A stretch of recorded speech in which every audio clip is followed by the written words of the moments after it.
Dear learners, welcome to Open Elective Paper, Geography of Karnataka. Myself, Dr. Divya S, Assistant Professor, Department of Studies and Research in Geography, Karnataka State Open University, Mysuru. Today we are going to see the Unit 7, Industries of Karnataka. After going through this unit, the learner will be able to understand significance of industries in Karnataka, to describe the growth and development of industries in Karnataka, identify the present industrial scenarios in Karnataka, and to analyze the major industries with their distribution and production in Karnataka. Let us see what is industries and their production in Karnataka. Industries are concerned with the processing and altering of raw goods and semi-finished products into finished goods. They are economically very important. The economic strength of a country or a state is measured in terms of its industries. The people of Karnataka have been engaged in agriculture for their livelihood from ancient times. Although there were also some in the handicrafts and home industries, most of them were hereditary. There was a close relationship between caste and home industries. For example, blacksmiths were called as iron, carpenters were skilled in woodcraft, goldsmiths were for jewelry work, coppersmiths for copper work, braziers for braze work, devangas were meant for weaving, potter for pot making, pattegaras for silk weaving, mochis for footwear, balegaras for glass bangles. These were the traditional industries in Karnataka. They were called by their names of working environment. According to them, they called the names. Let us see the significance of industries in Karnataka. Industrial sector is playing an important role in the development of a country. It is proven fact that the country with strong industrial sector have shown more economic growth, improved national income, and promoted living standard of the people. Industrialization has played an important role in improving the economic conditions of various countries like America, Japan, etc. by removing unemployment. The advantages of industrializations are economic stability, increase in foreign exchange and earnings, utilization of natural resources, supports agriculture and other sectors of economy, improvement in investment and spending. Let us see one by one how the economic stability improves. A state or a country that only depends on agriculture sector cannot achieve economic stability. There is an imbalance. Only the manpower, that is labor intensive technology, is being used. Hence, industrialization provides economic stability to the state where in the country is not solely depend on only one sector. There is a balance between the contributions of both sectors to the economy. Increase in foreign exchange earnings. ವಿದೇಶಿ ವಿನಿಮಯದ ಹೆಚ್ಚಳ. With the introduction of more and more industries, there will be a rise in foreign exchange earnings. The exports will rise and imports will start falling in numbers. There will be no cash inflow, self sufficiency will increase. Utilization of natural resources. There may be a lot of natural resources lying unused, like barren lands and minerals, which can be of no use to the agriculture or financial sectors of a country. Therefore, industrial development would add to the utilization of resources which otherwise would have been completely wasted, and their contribution in monetary terms would have been nil.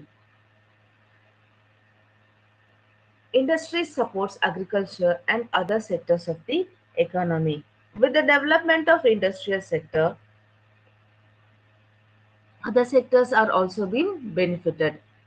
Industries provide machineries like tractors, and modern inputs to the agricultural sector. It improves the working and lifestyles of the farmers, and also the country cannot rely upon other countries for its provision. Industrialization also improves other sectors like transport, construction, communication, finance, etc., as it provides infrastructure and other supportive elements for all these sectors. Improvement of balance of payment and government revenue due to industrialization, domestic goods, that is, goods manufactured by own state or a country, increases and does its exports. Improvement in investment and spending. Industrialization causes the income of the people to rise and improves their standard of living. There is a rise in income and so rate of savings. Rate of investment and rate of spending also rises automatically. The most importance of the industries is to reduce unemployment. Let us see how the growth and development took place in Karnataka. According to the observation of Buchanan, during the period of 1760s to 1999, several handicrafts flourished in Karnataka.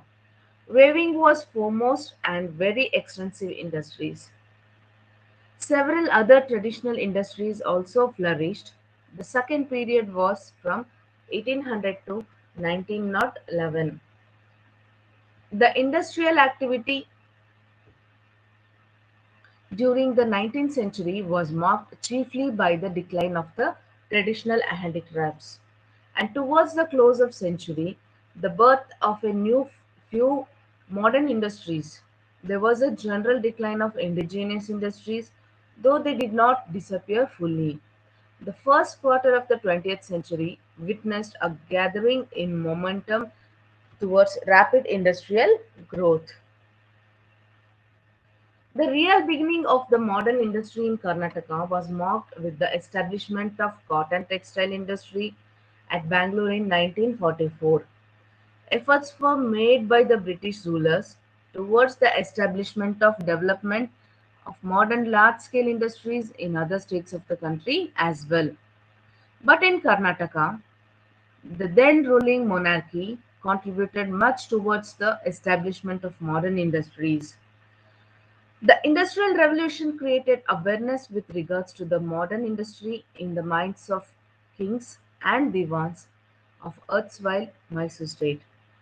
They were stimulated to formulate good plans to establish modern industry in order to improve the economy of the state. The state has been a pioneer in the industrial sector of the economy in the country. The credit mainly goes to Sir M. Vishveshwaraya, one of the divans of Mysore, who gave the call industrialize or perish. He can be well regarded as the architect of Mysore state, which owes much of its progress to his vision, zeal, and industry. He was responsible for the development of industries in the state. His major contribution, the establishment of iron and steel plant at Bhadravati, is one of the great industrial and engineering enterprises. A number of major public sector undertakings were set up in the princely state of Mysore under his guidance. He laid the foundation for many industries to produce essential goods and products for daily use. The other Devans of Mysore, namely Rangacharlu, Sheshadri Iyer, and Mirza Ismail, also made efforts towards the development of industries in Old Mysore area. A hydroelectric power generation plant, started at Shivanasamudra in the year 1902, created a new era in the history of industry in the state. In the year 1913, the Department of Industry and Commerce was set up for the purpose of investigation and guidance towards the establishment of growth industries. It was recognized in 1922, the strengthened periodically to meet the growing needs of the industrial enterprises in both public and private sectors. At the same time, under the guidance of M. Ishweshwaraya, a survey of the natural resources of the state was conducted in order to find out the possible sites to locate the different industries.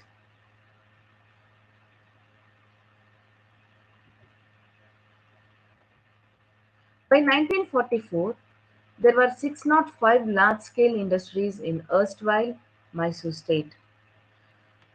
They provide employment to thousands of people. A large number of small-scale industries continued to exist. Most of them were under the control of individual enterprises. After independence, the industrial policy of the central government and programs under 5-year plans enabled further industrial progress in the state. As a result, many more industries were established and their number increased. For examples, there are manufacturing of aeroplanes, that is Hindustan Aeronautics Limited, HAL, engineering, machinery tools, HMT, watches, aluminium, telephone industries, wheel and axle parts, information technology, biotechnology industries, etc. Hence, on account of several programs undertaken during 5-year plans, the number of factories has increased in different parts of the state. The total number of factories increased 1,635 in 1956 to 21,162 in 2019 and 20. Similarly, the number of employees increased from 1.77 lakhs in 1956 to 16 lakhs in 2019 to 20. After an analysis of all these facts, it is clear that after independence, industrial revolution and the development in the state has been rapid. Now, Karnataka has bagged the top achiever position. It improved its position 17th rank to the top achiever. The main reasons for this achievement are the abundant natural resources such as minerals, forests, marine, agriculture, and livestock resources, besides infrastructural facilities such as transport and communication, banking, skilled labor, industrial estates, technical know-how, information technology, biotechnology, electronics, which were favorable for the investment of capital, incentives, and encouragement by the state government. Let us see what are the major industries in Karnataka. So we will see one by one. Cotton and textile industries.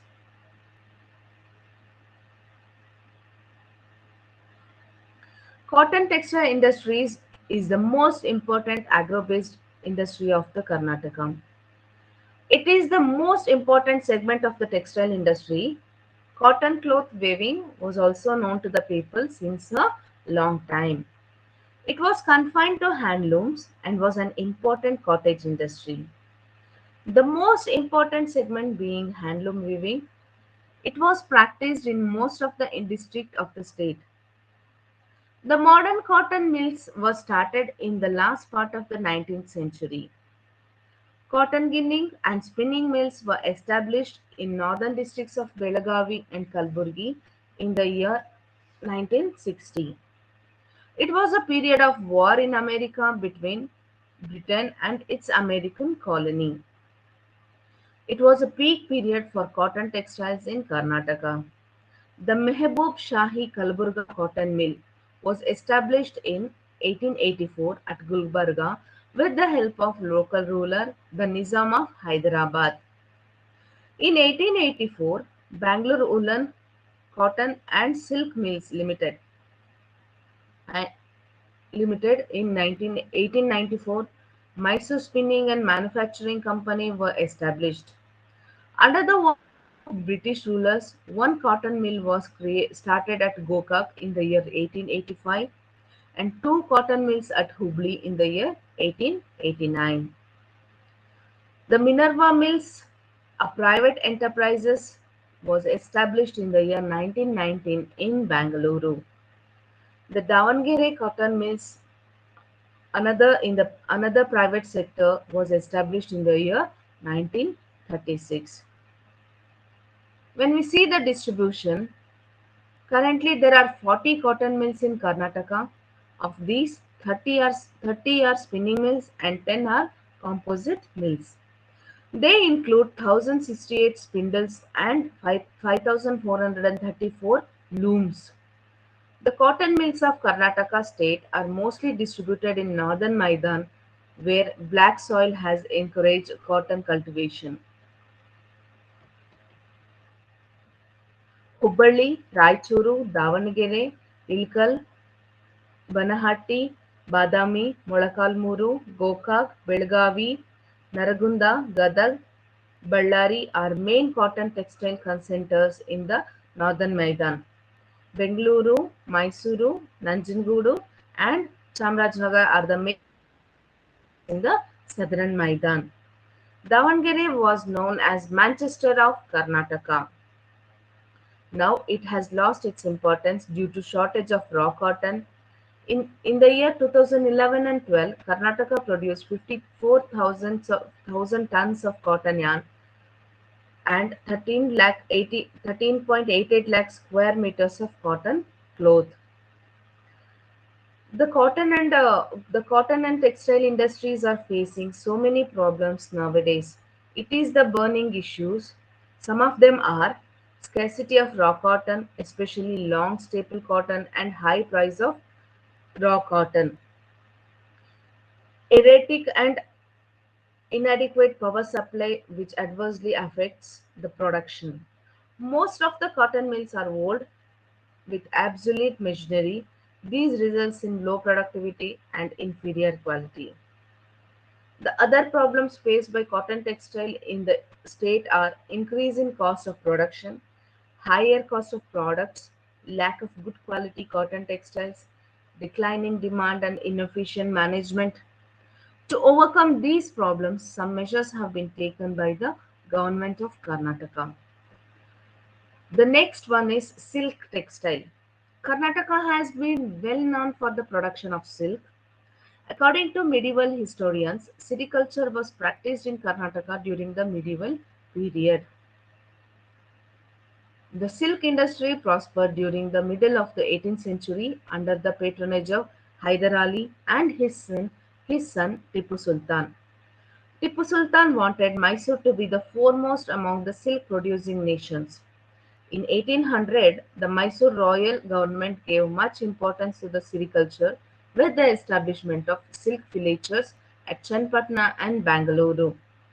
In 1896, the great industrialist Sir J. N. Tata established the silk farm with villager in Bangalore with the help of Sri K. Sheshadri Iyer and the then Diwan of Mysore. The architect of Mysore, Sir M. Vishweshwaraya, also gave importance to sericulture in rural development and sorry, developed skill industry in Mysore in the year 1913. The government started a silk villager in 1922 and the first modern silk weaving factory in 1931 at Mysore. Earlier, silk weaving was traditionally confined to the home industries. A variety of saris, dhotis, tops, and silk cloth were prepared on handlooms. The establishment of silk weaving factory was one of the milestones in the state of silk industry. Karnataka is the home of Mysore silk. The state's silk fabrics and saris have been famous for centuries. Due to longevity of fabric and change in the standard of living, the demand for pure silk fabric is also increasing. Mysore silk is considered to be the queen of fabrics. Let us see the distribution. In Karnataka, silk industry is mainly distributed in Mysore, Bangalore, Mandya, Kolar, Chikkaballapur, Ramnagar, Chamarajanagar, Tumukuru, and Belagavi districts. There are 7 silk villages in the state, that is at Kollegal, T. Narsipur, Mamballi, Chamarajanagar, Santemaralli, and Mysore. The silk weaving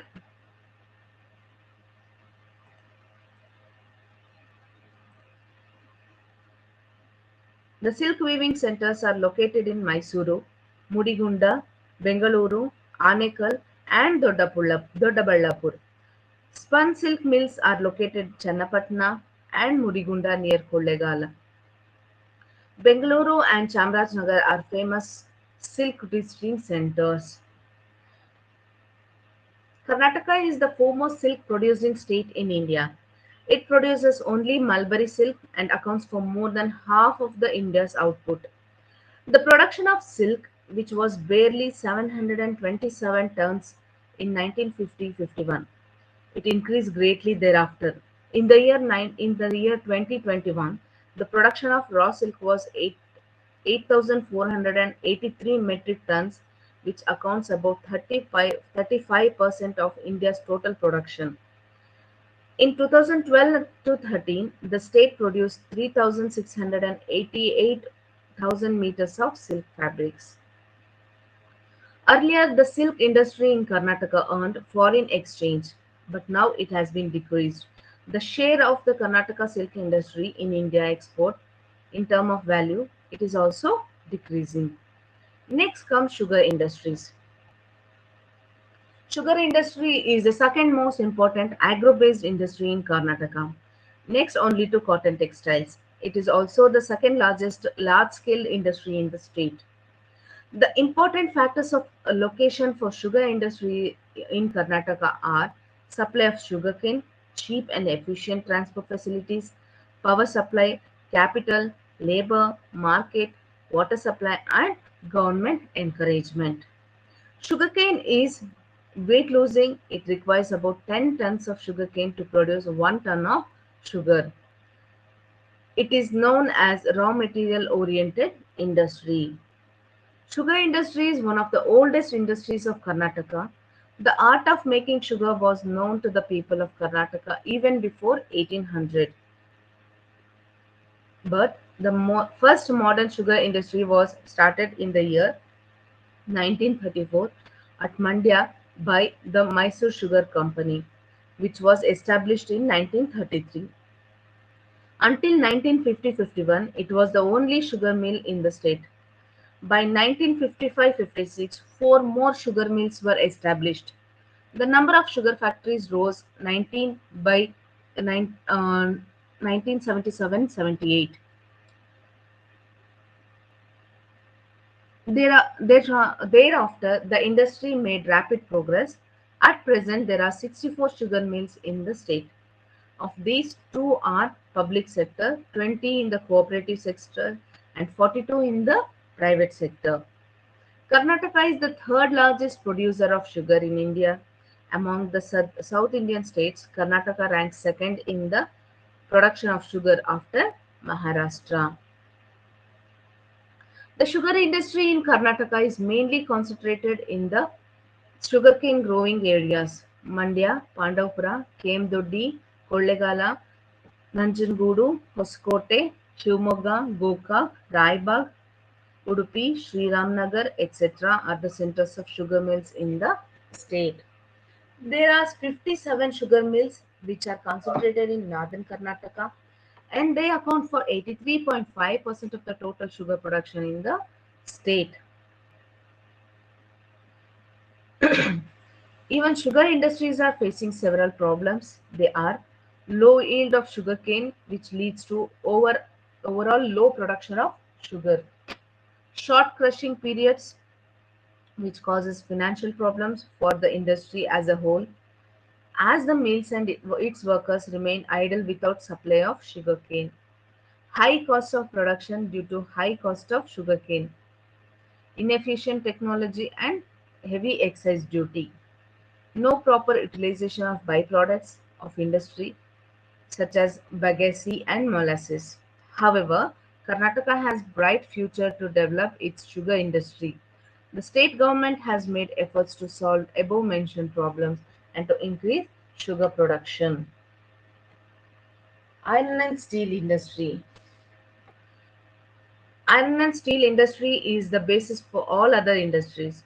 It is the most important among metallurgical industries in Karnataka. This most important heavy industry was established in the state before independence. The state is a pioneer in establishing the first modern iron and steel industry in South India. Vishweshwaraya Iron and Steel Limited (VSIL). It was set up in 1923 by princely state of Mysore at Bhadravati, Shivamogga district. It was the first major public sector industry established with the objective of using the vast iron ore deposits of Kemangundi in the ranges of Baba Budangiri Hills.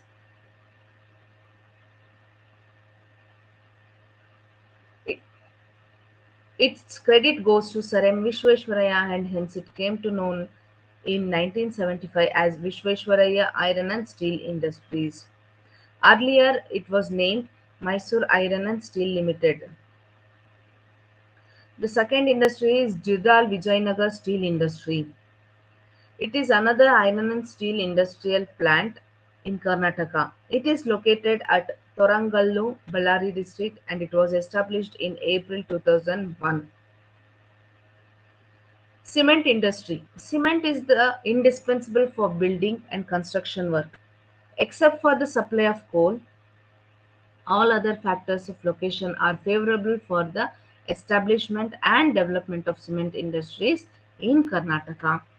Limestone is an important raw material for cement industry, and the state has large limestone deposits: slag, silica, gypsum, bauxite, clay, etc., which are the other raw materials needed for cement. The first cement factory in the state was started in 1938 at Bhadravati, Shivamogga district. Later, the industry was established at Bagalkot, Ammasandra, Shahabad. The other important cement producing centers are Wadi, Karkunta, Sedam, Madhapur near Mudhol in Bagalkot, Tondebavi, Kudithini in Ballari districts. The distribution of cement industry in Karnataka is largely determined by the availability of limestones. Now there are 25 cement industries in the state, of which 7 industries are in Kalaburagi, and it stands first in the state. Paper industry. Today, life cannot be imagined without paper. It has become an indispensable need for human beings, and it is used for many purposes such as writing, wrapping, packaging, printing, etc.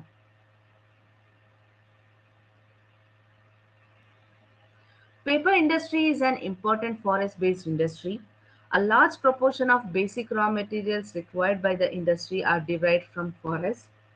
For example, bamboo, softwood, sabbai, grass. Hence, in earlier times, it was treated as a forest-based industry, but in recent years, the trend has been changed due to rapid deforestation. At present, paper and paper board industries derive its raw materials from agro-based and other raw materials such as straw of paddy or wheat, bagasse, cotton lint, rags, waste paper, etc. Modern paper industry started very late in Karnataka. It was started during the fourth decade of the last century.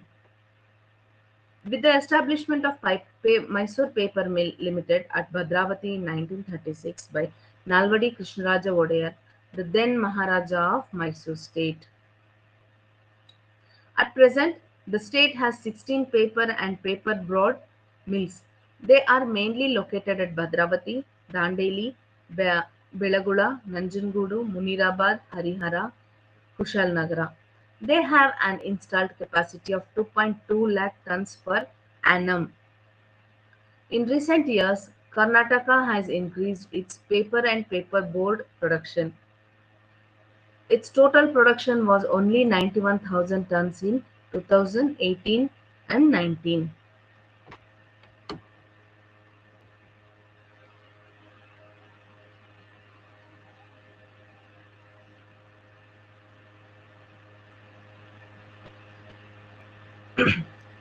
With all these things, we can conclude that iron industries are very important for the development of any economy. Karnataka is one of the important states in the view of availability of mineral resources among the India states. Karnataka has many home and handicraft industries from the ancient periods. After the Industrial Revolution and excavation of mineral resources, many industries were established. Industries are directly support to many other aspects as development of transport, agriculture, urbanization, and many of economic activities of Karnataka.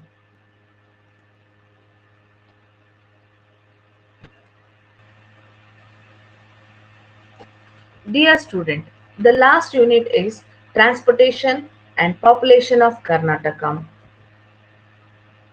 This study is mainly concentrated on the transportation and population in Karnataka.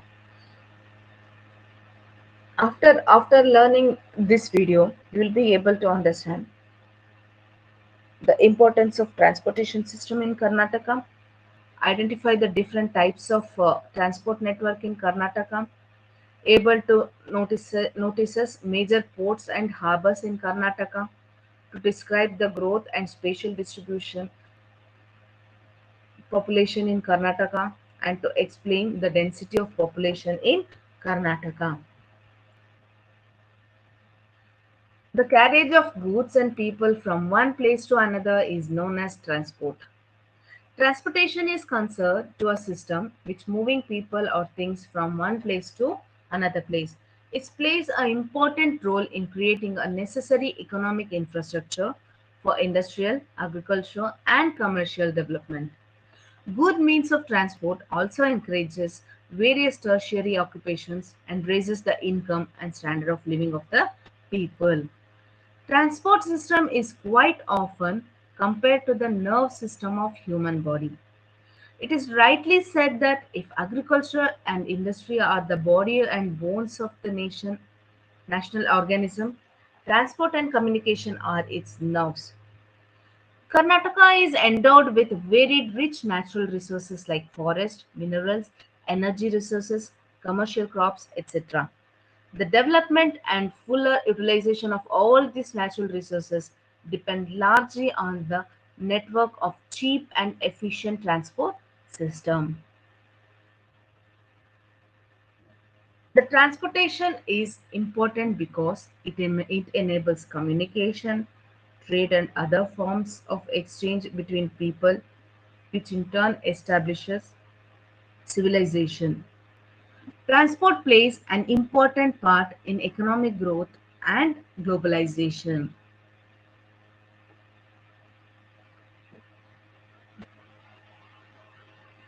Transportation is considered as tertiary services sectors and it will create numbers of employment opportunity. Transport network is essential for economic development and commerce. It helps agriculture, industry, forestry, mining, fishing, animal husbandry, etc. Transport is a service to facilitate the movements of goods and persons from one place to another by humans, animals, and different kinds of vehicles to carry the raw materials from their source to the industries and the finished goods from industry to market. The agriculture and industry are the body and bones of the nation. As we have earlier said, the transportation and communication are the nerves of the system. It is also required to establish tourism, conservation of culture and tradition as well as integration of the country. It also helps in the promotion of trade. Economic development of a nation requires the quick and efficient transportation. Classification of transportation in Karnataka. In Karnataka, the transportation system has enriched from it and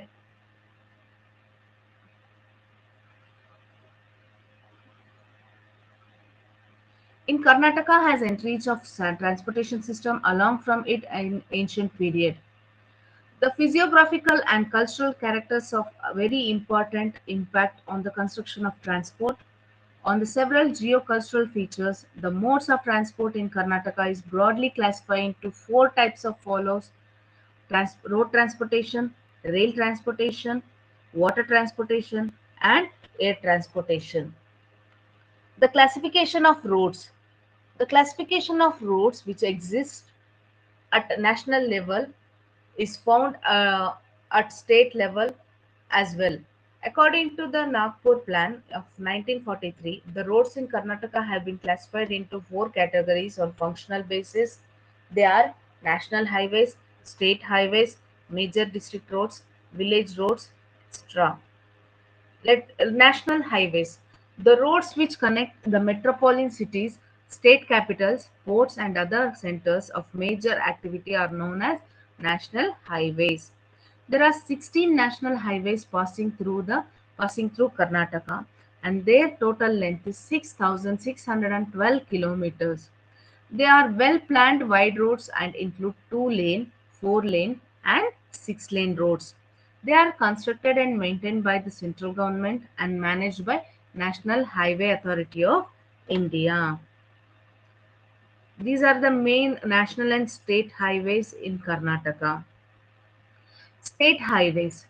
The roads which connect the capital city of Bengaluru with the district headquarters as well as the major towns within the state are called state highways. These roads are also connected to the national highways. They serve as the main arteries of traffic to and from district roads. They are constructed and maintained by state government. The state has 19,934 kilometers of state highways. It accounts about 11% of total state highways in India and 7% of the total road length of the state. Most of the state highways are under the control of Public Works Department. There is a need to improve the quality of state highways. Major district roads. These roads join the district headquarters with the taluk headquarters, major towns, villages, railway stations, and major highways. The construction, development, and maintenance of these roads fall within the purview of Zilla Parishads. At present, Karnataka state has 50,006 kilometers of major district roads. These roads constitute 32% of the total road length in the state. There has been more than 7 times increase in the length of the district roads from 706 kilometers in 1957 to 50,006 kilometers in 2020. At present, Tumkuru district has the greatest length of district roads and Bengaluru has the least. Village roads.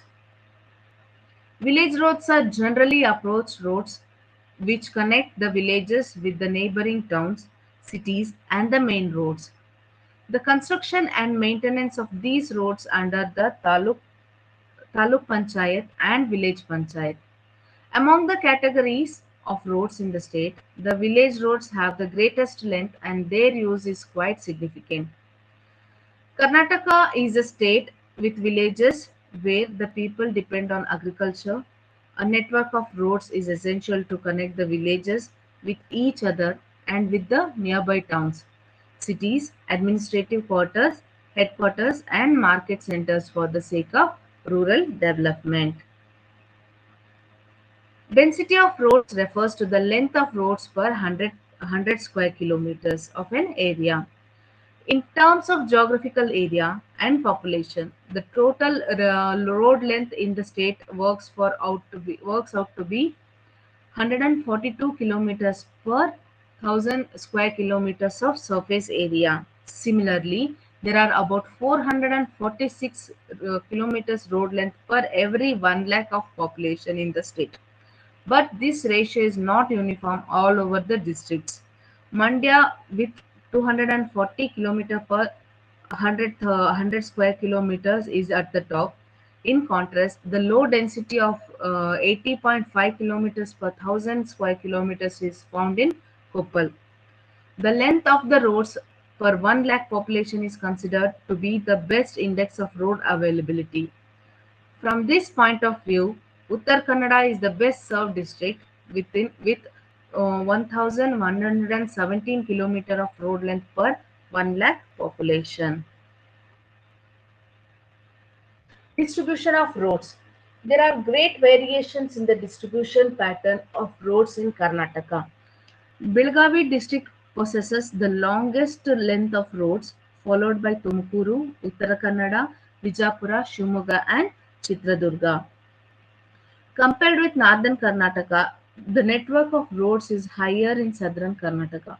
In terms of geographical area, 53.3% of the state's total road area is in northern Karnataka. Railway transportation. Railways are the second most important means of land transport of Karnataka. They are very useful for carrying bulky and heavy goods over long distances, and they help accelerate the process of industrialization in the state. Railway transport was established in Karnataka about half century ago. The first railway line in the old Mysore area was from Bangalore to Madras, laid by Madras Railway Company. The construction of broad gauge railway line was started in the year 1859 and was opened for traffic in August 1864. Out of 135 kilometers of this track, only 88 kilometers between Bangalore and Basanattam was within Karnataka state boundary. The construction of Bangalore-Mysore meter gauge line was actually taken up in 1877-78 as a famine relief measure. It was completed in 1882. Another meter gauge section between Bangalore and Tumkur was started in October 1882 and opened for traffic in 1884. At present, Karnataka has 3,657 kilometers length of railway route, of which 3,223 kilometers are broad gauge and the remaining are meter gauge. There are 367 railway stations in the state. The railway route of Karnataka accounts for only 5% of India's total railway route. The railroad density in the state is 16.8 kilometer per 1 lakh square kilometer. In terms of population, the railway line length per 1 lakh people is only 5.3 kilometer. It is very low when compared with some countries in the world. These are the major railways in Karnataka. The main railways are Konkan Railway, Metro Rail, Konkan Railway. Many new railway lines have been laid to solve some of the problems in India. Konkan Railway line is one of them. It runs along the Konkan coast of India. It was constructed and operated by the Konkan Railway Corporation. The track runs from Thokor near Mangalore in Karnataka to Kolad in Maharashtra through Goa. A distance of 738 kilometers, from of which 273 kilometers passes through Karnataka. It was launched in the year 1989. The construction was completed and it was opened for passenger and freight traffic in the year 1996. As a result, the distance between Mangalore and Mumbai was reduced by 1,200 kilometers and Mangalore-Delhi by 800 kilometers. Similarly, the travelling time between Mangaluru and Mumbai was also reduced from 41 hours to 18 hours. Metro Rail. Metro Rail is one of the recent achievements of the state. Bengaluru has grown tremendously as a metropolitan city. Transportation has become a great problem as there is heavy traffic and daily traffic congestion, especially during peak hours. To overcome this problem, Namma Metro Rail Transport project was implemented. This facility will be of great help to the people of Bangalore city. It will take less time to travel from one point to another. Namma Metro, also known as Bengaluru Metro, is a metro system for a city of Bangalore. This project consists of standard gauge double line, electrified north-south and east-west corridors weaving through the bustling commercial and residential areas of the city. The other transportation systems are water transport. Waterways are the cheapest means of transport and very suitable for the movement of heavy and bulky goods and passengers. Water transport in Karnataka includes inland waterways and ocean transport. but they do not play a significant role in the transportation system of the state as their availability is very limited. The major ports and harbors. Ports are the meeting points between land and sea routes where ships are docked for loading and unloading. They are the portals promoting national and international seaborne trade and traffic. There are there were no ports in the old Mysore state. After 1956, Mysore state achieved its long cherished desire to have direct outlet to the sea, thus providing wide scope for direct import and export of agricultural, mineral and industrial forest products of the state. The major ports are New Mangalore Port, which is also known as Gateway of Karnataka, Old Mangalore Port, Karwar Port, Kundapur Port, Bhatkal, Honavar, Malpe, Belikeri, Tadri, Hangara, and other ports. The airways. Airways are the fastest but also the costliest means of transport. They are very efficient means of speedy transport of people, mail, and goods. Airways are the great help at the time of natural calamities, wars, and other emergencies. Air transport in India was started in January 1911, but in Karnataka it was started 2 decades later. The first aircraft operated by the Tata and Sons Co. in October 1932, flying between Karachi and Madras, had halting facilities at Ahmedabad, Mumbai, and Bellary. In 1946, Deccan Airways and Co., owned by the then government of Hyderabad, operated an aircraft between Hyderabad and Bangalore. The Government of India nationalized civil aviation in 1953 and the Indian Airline Corporation was set up. Later, measures were taken to provide airway connection from Bengaluru with different parts of the country.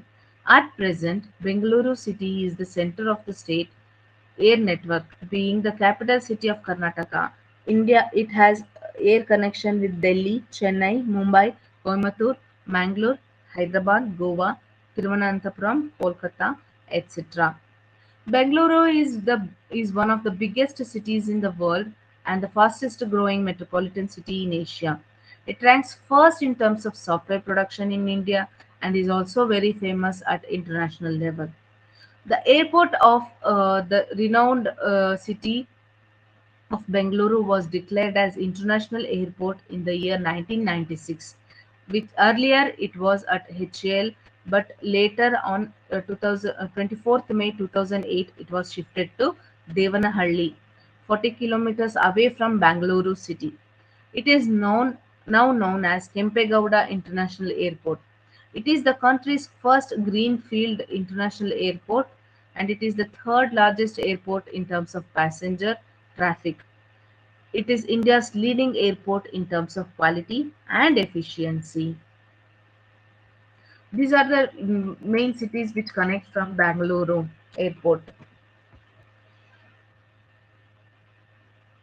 Next, we will see the population in Karnataka. According to 2011 census, the population of this Karnataka was 6, 6 million, 6 billion. Karnataka ranks 8th among the states and the union territories in the Indian Union with respect to area and ninth in terms of population. The state has 6.11% of the India's total population. There are 6 Kannadigas for every 100 Indians. Bengaluru urban is the most populous among the 30 districts of the state. It accounts for 15.7% of the state's population. There is a one Bengalurian for every 6 person in the state. The other populous districts of Bengaluru urban are after Bengaluru urban are Belgavi, Mysore, Tumkur, Kalburgi, and Bellary. In contrast, Kodagu is the least populated district. Size and growth of population in Karnataka. There has been a great increase in population of Karnataka during the last century. The population increased from 130 lakhs in 1901 to 6,113 lakhs in 2011. In other words, over 480 lakhs people have been added in 110 years to the population of Karnataka. These are the decadal growth of population in Karnataka from 1901 to 2021. Distribution of population in Karnataka. The distribution of population in Karnataka is very uneven. It varies from one place to another due to several factors: climate, relief features, soil, water, minerals, and other economic, social, religious, and political factors have influence on the density and distribution of population. But relief features and climate play the most important part. The number of persons per square kilometer is called as density of population. It is the most important factor in analyzing population distribution. According to 2011 census, the average density of population in Karnataka is 319 persons per square kilometer as against 275 in 2001, which is less than that of the country. During the decade, Karnataka's population density increased 15.5% or by 43% per square kilometers. Among the districts, Bengaluru urban has registered the highest density, that is 4,378 per square kilometer. In contrast, Kodagu district has the lowest density of population with 135 persons per square kilometer. Dakshina Kannada and Bengaluru rural districts rank second and third respectively.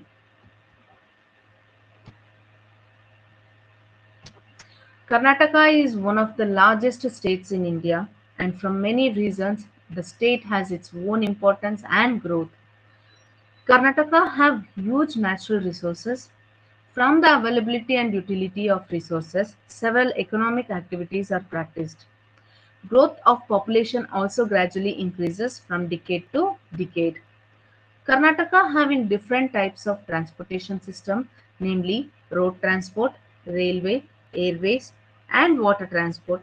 Many ports and harbour are also located in the sea coast. All the transport system have well network and connected to within villages, towns, cities, markets, and industrial centers. Development of transport systems is one of the well indicators to the socio-economic progress in Karnataka. Population is one of the fundamental of any development of a region. Karnataka nearly have 68.9 million population according to 2011 census. Population is not evenly distributed, but it is uneven. This is due to the influence of climate, relief features, soil, water, and mineral resources, and socioeconomic political factors, because physiography and distribution of resources. Many parts have high and some ones have less population. With this, we have completed seventh and eighth unit of open elective pay session. If you have any doubts, you can contact to the department directly. Thank you.